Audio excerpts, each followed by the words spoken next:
Hello my dear student, so I think তোমরা সবাই খুব ভালো আছো। তো একটা অতি গুরুত্বপূর্ণ একটা টপিকের ওপরে ডিসকাস করার জন্য এসেছি। এসএসসি জেই, যেটা প্রতি বছর সেন্ট্রাল গভর্নমেন্টের একটা চাকরি, যেটা প্রতি বছর আমাদের কিন্তু হয়ে থাকে। তো এই এমন একটা চাকরি যেটার জন্য প্রিপারেশন করলে আমার মনে হয় যে আরআরবি জেইও কিন্তু হয়ে যাওয়ার কথা। আরআরবি জেইতে একটু নন টেকনিক্যাল পার্টটা বেশি আছে। যাই হোক, টেকনিক্যাল পার্ট এসএসসি জেইর যে সিলেবাস সব থেকে ভালো এবং স্ট্যান্ডার্ড সিলেবাস, এই সিলেবাস যার কমপ্লিট থাকবে তার কিন্তু অন্যান্য চাকরির ক্ষেত্রে খুব ভালো, মানে আমি বলবো যে খুব ভালো একটা প্রিপারেশান থাকবে।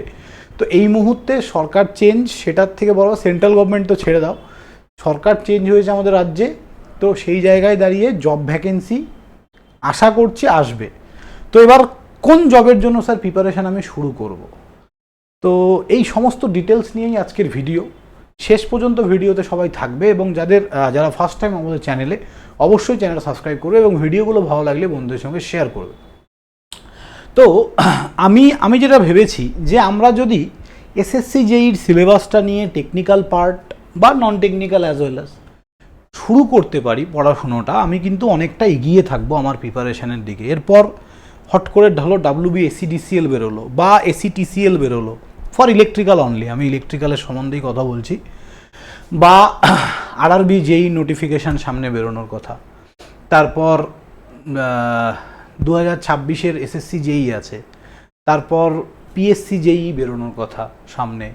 তারপর আমরা নট অনলি জেই, যারা বিটেক ক্যান্ডিডেট আছে তাদের এই বেরোবে, তারপরে পলিটেকনিক লেকচারার বেরোনোর কথা। এই সমস্ত এক্সামগুলো কিন্তু 90% টেকনিক্যাল কন্টেন্টই দরকার। তো টেকনিক্যাল প্রিপারেশানটাকে যদি আমার বুস্ট আপ করতে হয়, ভালো জায়গায় নিয়ে যেতে হয়, আমাকে কিন্তু এখন থেকে শুরু করতে হবে। এমনকি আমি ডিপ্লোমা ফাইনাল ইয়ার স্টুডেন্ট যারা এই বছর ডিপ্লোমা 5th সেম, আমি তাদেরকেও বলবো ভাই যে তোমরা ফিউচারের জন্য ভাবো। এখন এমন একটা কম্পিটিশন জামানা চলে এসছে, এমন একটা কম্পিটিশন চলে এসছে যে আমাদেরকে কিন্তু প্রিপারেশানটা একদম কলেজ থেকে শুরু করতে হবে। আমি পাস আউটের পরে ভাববো আমি কি করব, খুব মানে প্যাথেটিক লাইফ সেটা কিন্তু। তো যাই হোক, সমস্ত ডিটেলসে যাওয়ার আগে এটাই আমার বলার ছিল। আমি মেনলি আজকে একটু সিলেবাস আর এক্সাম প্যাটার্ন নিয়ে ডিসকাস করব এসএসসি জেই ইলেকট্রিক্যালের পার্ট, ওকে। আর আমি তোমাদের পুরো ইলেকট্রিক্যালটা পড়াবো, ঠিক আছে। নতুন ব্যাচ খুব তাড়াতাড়ি আসবে। ইউটিউবে বেশ কিছু ফ্রি কন্টেন্ট আসতে চলেছে, একদম থিওরি কন্টেন্ট। আমি বহুদিন থিওরি পড়াইনি, মাঝখানে বহুদিন শুধু প্রবলেম সলভ র থিওরি তোমাদের সঙ্গে বহুদিন ডিসকাস করা হয়নি। র থিওরি বোঝো, একদম বেসিক থেকে থিওরি। প্রচুর ভিডিও আসবে। সবাইকে আমি একটা কথা বলবো, সন্ধ্যের দিক আমার ব্যস্ত থাকে, তোমরা কমেন্ট বক্সে জানাও সকালবেলাটা কোন সময় আমি ইউটিউবে লাইভ নিলে তোমরা ক্লাস করতে পারবে। আমি হিউজ একটা কন্টেন্ট ফ্রিতে দিতে চাই। তো আমি সবাইকে বলবো, সন্ধেবেলা আমার পক্ষে পসিবল হচ্ছে না বলে এতদিন বন্ধ ছিল ব্যাপারটা, আমি চাই সেটাকে আবার ফিরিয়ে আনতে, ঠিক আছে। স্টুডেন্ট যেন দেখে কন্টেন্ট, আশা করি ভালো লাগে সবার, বাট ডেভিড স্যার টাইম দিতে পারে না, এটা একটা সবার সমস্যা। তো যাই হোক, সকালবেলাটা ফাঁকা আছে, তো তোমরা জানাও কোন টাইমটা করলে তোমরা ক্লাস করতে পারবে, ওকে। তো মেনলি যেটা আজকে ডিসকাশন সেটা হচ্ছে সিলেবাস আর এক্সাম প্যাটার্ন নিয়ে। তো যাওয়া যাক একবার। দেখো, এসএসসি জেই আমাদের দুটো পার্টে হয়, পেপার 1 পেপার 2। পেপার 1-এ আমাদের টোটাল 200 মার্কসের হয়, 2 ঘন্টা টাইম থাকে, ওকে। তো 2 আওয়ার্স, আর এটা 2 আওয়ার্স অ্যান্ড 40 মিনিটস। এটা আই থিঙ্ক তোমার ফিজিক্যালি চ্যালেঞ্জ বা এরকম কিছু, যাই হোক। Candidate eligible as per the 9.1, ওই তো ওরকম ফিজিক্যালি চ্যালেঞ্জ বা কিছু এরকম টাইপের ছেলেদের জন্য। যাই হোক, ইন জেনারেল যদি বলি, আমরা 2 ঘন্টার পরীক্ষা, তাতে 100 নাম্বার তোমাদের থাকবে হচ্ছে টেকনিক্যাল, সিবিটি 1-এর জন্য বলছি, পেপার 1। আর 100 নাম্বার তোমাদের থাকবে নন টেকনিক্যাল। এই নন টেকনিক্যালের মধ্যে 50 নম্বর তোমাদের থাকবে হচ্ছে রিজনিং। দেখো 50-50, জেনারেল ইন্টেলিজেন্সি অ্যান্ড রিজনিং।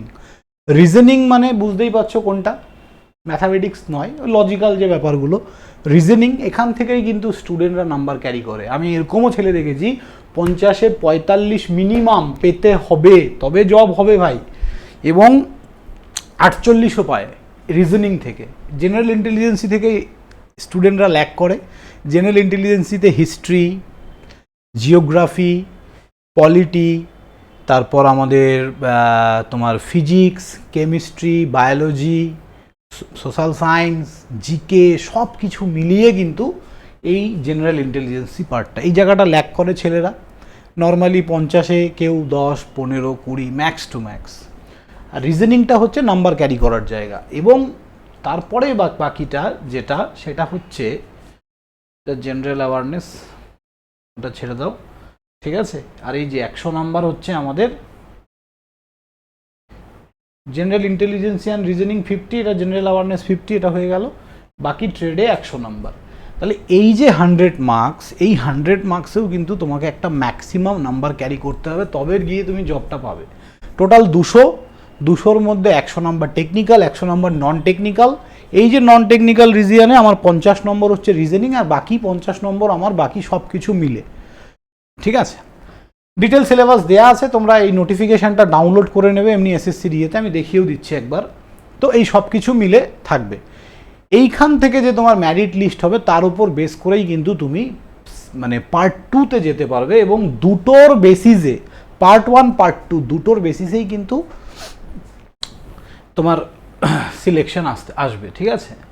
দেখো, candidate will be required to attempt the general engineering part A, B, C, Part C, Paper 1 and Paper 2, which has been selected by them on the basis of their stream অথবা subject educational qualification in online application form.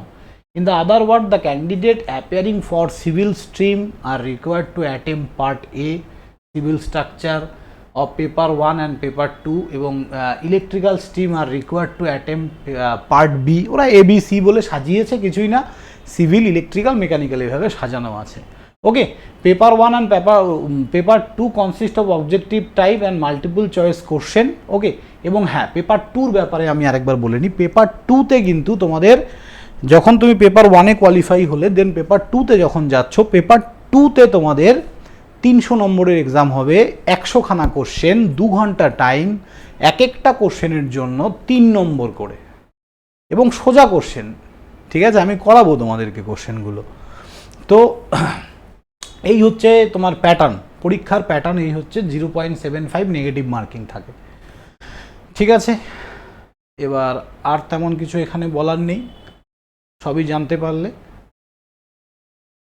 এবার general ইন্টেলিজেন্সি and রিজনিংয়ে দেখো, তোমাদের এই হচ্ছে syllabus, general intelligence and reasoning, এটা রিজনিংয়ের syllabus. General awareness will be এই হচ্ছে, এই যে history, culture, geography, economic, science, general polity, science research, etc, এই যে এই পুরো জিনিসটা, এটা হচ্ছে পার্ট 1-এর।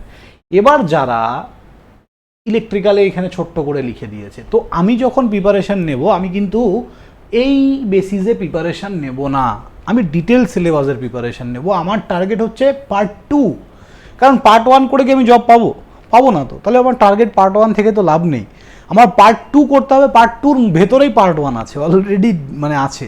আর পার্ট 2-তে সব থেকে বেশি যেটা মানে ইজি, সেটা হচ্ছে অনলি টেকনিক্যাল, ওখানে আর কোনো নন টেকনিক্যাল নেই। তো এই জায়গাটাকে কিন্তু আমাদেরকে একটু গ্র্যাব করতে হবে। ওকে, তাহলে ইলেকট্রিক্যাল পার্ট বি, ইলেকট্রিক্যাল ইঞ্জিনিয়ারিংয়ের যে একদম detail syllabus, basic concept of resistance, inductance, capacitance and various factor effective, then concept of current, voltage, power, energy, এটা।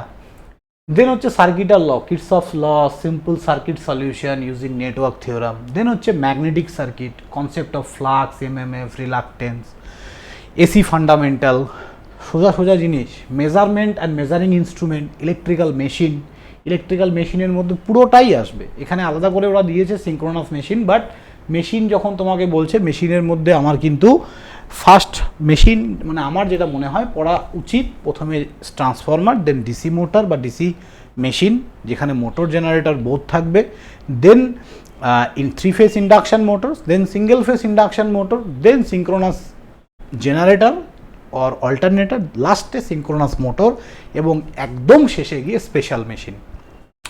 So this is the actual process. Okay, then আমরা এখানে আমাদের এই দেখো generation, transmission, distribution, পুরো পাওয়ার সিস্টেম একবারে বলে দিয়েছে। পাওয়ার সিস্টেম মেনলি কটা পার্টে, 4টে পার্টে divide: generation, transmission, distribution and utilization of power. This is the part of power system. দেখো ইউটিলাইজেশনও আছে। এবার এখন যারা ইলেকট্রিক্যাল ইঞ্জিনিয়ারিং মানে ইলেকট্রিক্যালে ডিপ্লোমা করছে, খুবই দুঃখের ব্যাপার যে ইউটিলাইজেশন যেই সাবজেক্টটা, যেখানে ধরো হিটিং, ওয়েল্ডিং, ইলুমিনেশন, ট্র্যাকশন এগুলো আছে, এগুলো অপশনালে দিয়ে দিয়েছে। মানে এই জিনিসটা আমার খারাপ লাগে যে এগুলো মেন পার্ট ইলেকট্রিক্যালের, এগুলো দেওয়া উচিত ছিল আমাদের মেন সাবজেক্ট হিসাবে, এগুলো অপশনালে। কেউ ইলুমিনেশন পড়ছে, কেউ ট্র্যাকশন পড়ছে, হিটিং ওয়েল্ডিং তো তুলেই দিয়েছে, এখন তো নেই সিলেবাসে, বাট ওগুলো পড়তে হবে ভাই, ওগুলো ভেরি ভেরি ইম্পর্টেন্ট। কারণ ওগুলো তোমার প্র্যাকটিক্যালি কাজে লাগবে, যখন কাজ করতে যাবে পরীক্ষাতেও কাজে লাগবে। বেসিক ইলেকট্রনিক্স তো খুব বেশি সাবজেক্ট কিন্তু আমাদের নেই। আমরা যদি প্রপার সিলেবাস ওয়াইজ পড়ি, আমরা প্রিভিয়াসের যদি দেখতে চাই, মানে প্রিভিয়াসের যদি তোমরা রেকর্ড দেখো এসএসসি যেই, ওরা কিন্তু সিলেবাসের বাইরে কোশ্চেন করে না। তো যাই হোক, এটাই বলার ছিল। এক্সাম প্যাটার্ন সম্বন্ধে জানতে পারলে, মানে পার্ট 1-এ হচ্ছে আমাদের 200 নম্বরের exam, 100 technical, 100 non technical. Part 2-তে আমাদের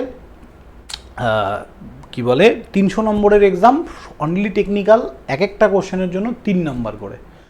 তো এই হচ্ছে টোটাল বিষয়বস্তু। তাছাড়াও কারো দরকার হলে এই নোটিফিকেশানটা তোমরা 2025-এর এসএসসি যেই ওয়েবসাইটে যাবে, 2025-এর নোটিফিকেশানটা ডাউনলোড করলে পেয়ে যাবে। 26-এর নোটিফিকেশান এখনও দেয়নি, আমি পাইনি আর কি, খুঁজে দেখলাম না আমি। যাই হোক, তো আমি 25-এর নোটিফিকেশান থেকেই বললাম, কোনো প্যাটার্ন চেঞ্জ হয় না। এই প্যাটার্ন আজকে 20 বছর ধরে হয়তো চলে আসছে, এরকমই আমি দেখছি যতদিন ধরে আমি এই ফিল্ডে আছি। তো আমি সবাইকে বলবো পড়াশুনো স্টার্ট করো। আমিও খুব তাড়াতাড়ি আসছি তোমাদের সঙ্গে। পেইড ব্যাচ এখনই আনছি না, কিছুদিন পরে আনবো। এখন আপাতত আমরা শুরু করছি আমাদের মানে ফ্রি ক্লাস। তোমরা অবশ্যই সাজেশনস দেবে, আমি খুব তাড়াতাড়ি মর্নিং টাইমে ক্লাস নিয়ে আসবো তোমাদের জন্য। থ্যাংক ইউ, সবাই ভালো থাকবে, দেখা হবে নেক্সট কোনো ভিডিওতে। চলো বাই।